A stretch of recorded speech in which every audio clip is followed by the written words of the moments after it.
வணக்கம், டாக்டர் பேசுகிறேன். இன்றைக்கி ஒரு மெயினாக ஒரு டாபிக் டிஸ்கஸ் பண்ண போகிறோம். என்ன அப்படின்னா பிரஸ்ட் கேன்சர், அதாவது மார்பக புற்றுநோய் அப்படின்ற டாபிக் தான் பேச போகிறோம்.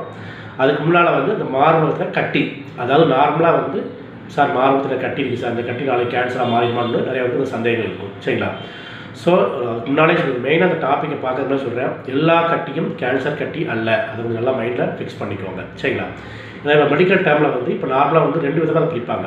ஃபஸ்ட்டு ஃபைப்ரோ அடினோமா அப்படிம்பாங்க. இந்த ஃபைப்ரோ அடினோமா என்ன அப்படின்னா, நார்மலாக உள்ள ஒரு சாதாரண ஒரு சிஸ்ட்டுன்னு சொல்லுவாங்க, அதாவது சாதாரண ஒரு கட்டி. இந்த கட்டி பொதுவாக பார்த்தோம்னா எப்படின்னா, ஒரு சின்ன வயசில் ஒரு 16 வயசுலேருந்து அப் டு ஒரு 35 வயசுக்கு நிறைய பேருக்கு இந்த கட்டிகள் வரதுக்கு வாய்ப்பு உண்டு.